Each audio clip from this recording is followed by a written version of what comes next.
packages beneath. Aren't they pretty? I'm going to inscribe these with, I spent 2 hours of my life beating this just for you. Yeah, how do you refill that well? Aggressively refill the well. And so this is nothing that I would have done. And I kind of thought I wasn't going to do.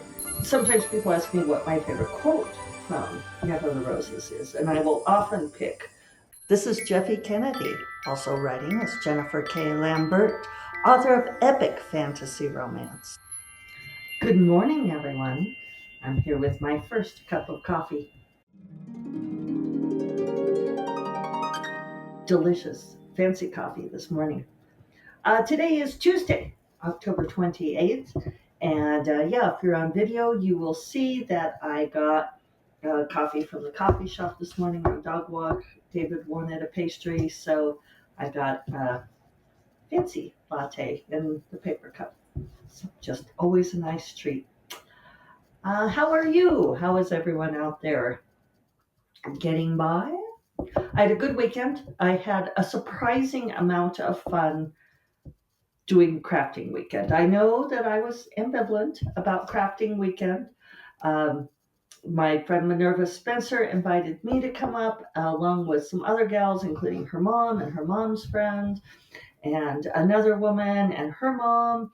And I got there midday on Saturday, and it was lovely. It was actually really nice because I drove the high road from Santa Fe to Taos, which is a very pretty way to go, and it was gorgeous autumn weather with amazing color everywhere and views and even snow on the peaks, so that was nice to see.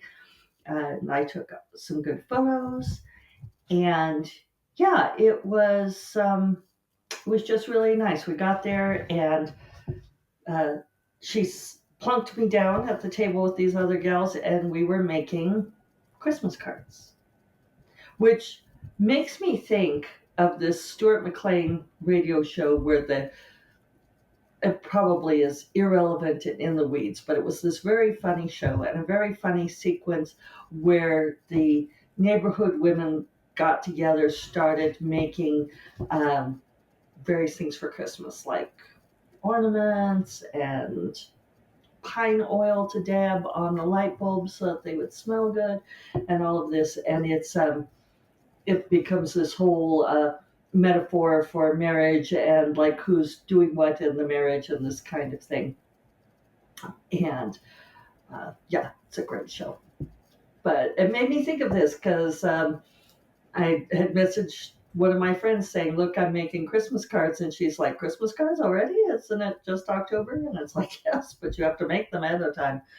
Minerva is a writer of historical romance. Some of you may or may not know, and she put out a call in her newsletter saying anyone who would send her a card, she would send them one back.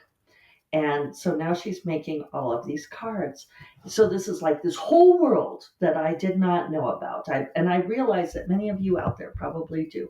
But this was a new to me world where we would take these stencils, essentially like a metal stencil called a die cut. I had to ask, I'm like, what is this thing? We were spending a lot of time saying thinger, like, does someone have the sticky thinger? So there was all this paper, and Chantal gave me a picture so I could do like my first ones to copy off of that and learn. And you take these die cuts and you put them on the paper and you roll them through the machine, and then you get the pieces come out. And you know what? I'm going to show you my Christmas cards just because I can.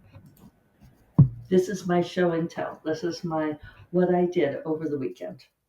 Okay, so here's my first one that I made. This is the one where I really followed the pattern. So it's the silver martini glass, and then it's got the pink sparkly stuff inside, and it's got the little straw and a little sparkly pink Santa hat and some sparkly mint candies with a little bit of holly and berries. And isn't this just super cute? So this was like the second one I made, the martini glass, and it's got the green background with the gold martini glass on the cat, and I put a bow on the cat's head because I couldn't fit the Santa hat on after all. And I don't think this one looks as good. It's kind of clumsy. But I got a lot better at this. And I started doing much more simple and elegant martini glasses. And I'm sorry if you're only on audio, I'm not going to describe each one of these. Uh, and I did this one, which is a little gaudy, but has all the mints in the glass. And then I made this one, which is almost more of a New Year's with the beads. Once I got Minerva to get out the beads for me, I started having a lot of fun putting beads in there, so it looks like the gold beads are bubbling out of the glass. And then I did a couple of counter relief ones because when you cut out the stencil, you end up with a page that has the cutout in it, right? So I thought, well, that would be kind of cool to do it this way. So I just took the piece that was the remnant after the cutout and put it on top of another color with this black background and then the rose gold background. And it's very elegant. I like this one too. I did in a similar way, very simple. And so that was me going uh, off template, I guess. And then I think these are funny. I made two of these that I called didactic greeting cards for my cynical friends. And it's basically just words on the page, but it says, "You be of good cheer, believe in the magic." And I was very amused by the command. And I sent a photo of this to one of my friends who is very cynical and does not believe in magic or woo woo of any type, said that I was going to send them this card commanding them to believe in the magic. And they responded that they expected to get this very card with a lump of coal inscribed with Taoist sayings. And you know what? I'm going to do it. They think they're joking, but I'm going to do it. And I made these two beautiful Christmas trees where I put beads on the Christmas trees to be like ornaments and packages beneath. Aren't they pretty? I'm going to inscribe these with, "I spent 2 hours of my life beading this just for you." I don't have any problem with inducing guilt. Um, and then this was sort of towards the end. I did this when I beaded this ornament, and I think it looks very pretty. That took a long time. And then this was like the last one I did. I just did this very simple little, I was trying to use up spare pieces. Because our table was just littered with all of these little cutouts. So that's my show and tell. That's what I have a dozen cards. I spent my weekend making a dozen cards, but it was nice. It was, we're always talking about the self-care thing and refilling the well and um, how do you relax? How do you decompress? How do you refill that well? Aggressively refill the well. And so this is nothing that I would have done. And I kind of thought I wasn't going to do. When I got there, Minerva said that it was low pressure crafting, but then she started telling me various rules. And I'm like, this is not low pressure crafting. This is rule based crafting. But it turns out that everybody else who came, she had sent them a list of supplies that they should bring. And I was just being a complete freeloader.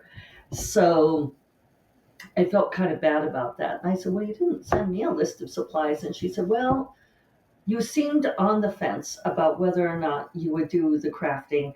And I thought if I sent you a list of supplies that would push you on the other side of the fence and you either wouldn't do it or wouldn't come." And you know what? She's not wrong. But this is why we have friends who love us, right? Who can accurately predict where our lines in the sand are. And if she had sent me a list of crafting supplies, I would have been like, "No, this is too much. I can't do it. I don't want to. I can't."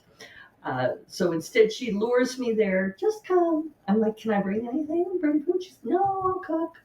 She did. We had great chili, we had pastries, we had curry. It was fantastic. And it's a beautiful house. And it was, just very restful to sit there and do these meticulous gluing on of beads for hours. And it's a little bit obsessive in a way, because you just start like getting very persnickety about cutting out your things and putting them together.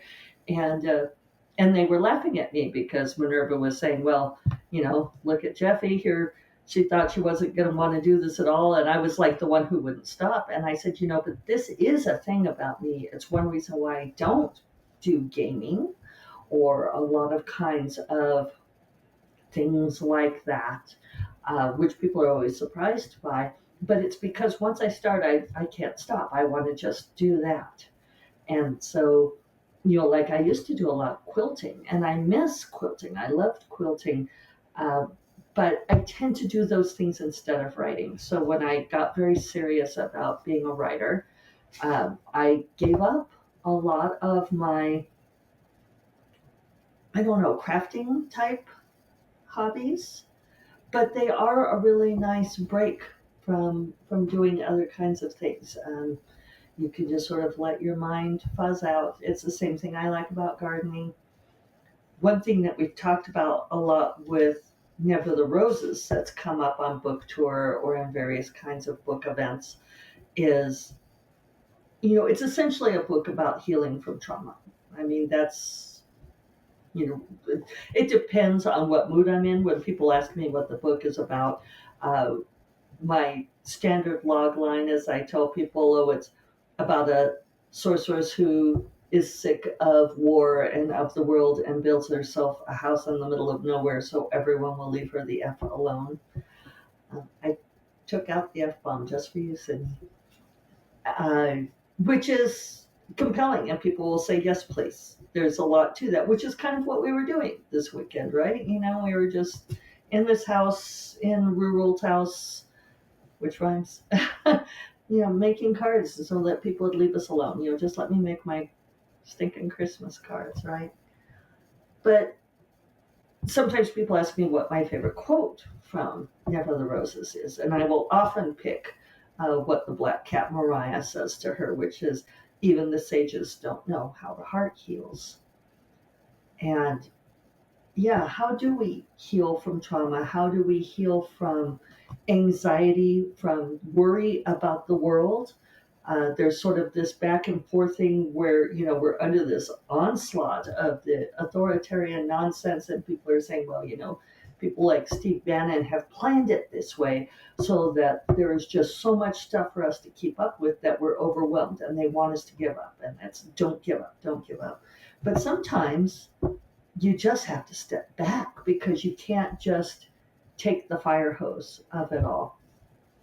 And finding that balance, finding that place where you are both engaged and fighting, but also protecting yourself is not easy, right? And so maybe this is, I'm putting this together in my head as I speak, which isn't always ideal, but longtime listeners will know that this is what I do. Refilling the well and healing the heart are similar things, right? How do we balance out that creativity, drawing down the creativity? And I have increased my word count. I am working away on Magic Reborn. I have passed 50,000 words. I'm at nearly 51,000 words. But I got word on Friday? Yeah, I got an email from editor Allie saying that she was very sorry that her family had gotten norovirus, which is, I think, one of the worst things to get, but that edits would be coming this week among the Thorns, and that we need to send it to production by December 1st. And those of you waiting for Magic Reborn, what is the new release date for Magic Reborn? That's right, it's November 30th. So, yeah, these things are essentially happening at the exact same time. My drop dead date to upload Among the Thorns to Amazon is November 26th. I asked Allie if she thinks it's going to be more than one back and forth, and she didn't answer because I think she doesn't know. So how am I going to get both things done? I don't know. I mean, the simple, straightforward answer is that the contracted obligation will trump the Uh, I hate it that I can't even say that word without. We've lost a completely good word. Will always outweigh the self-published work. It's just the way that it has to be because it's an external obligation. It's a legal contract too. I mean, it's not like they'd take me to court, but also it's a legal obligation and it's an obligation to other people. And I hope you all will forgive me if I have to cancel that stinking pre-order and redo it. But right now I'm invested in trying to get both done. So it's just going to be a push, and I have upped my word count goal to 3,200 words a day for Magic Reborn. And I got that yesterday. I got 3,204, and I am very hopeful that I can pull this off. I only have to do it for a few weeks, um, but I may have the best word count month than I have had in a very, very long time. Since October of 23, so 2 years. I think it could happen. Well, cross fingers. So far, this book is being fairly cooperative. Knock on wood, and yeah, it could happen. We could do both things, but so I'm thinking in terms of that. I'm going to be deliberately pushing myself to the side of burning out because I know that creating at that level is going to be difficult for me. And it's sort of like when we deal with all kinds of things in our lives, right? When we're dealing with very difficult things with family or with health or stressful political things, that there's this sense of that you only have so much energy to deal with it. A friend of mine had a really exciting thing happen, and she commented to me that she was very up the day before about this exciting thing, and then so the next day, as is usual for her, she was very down.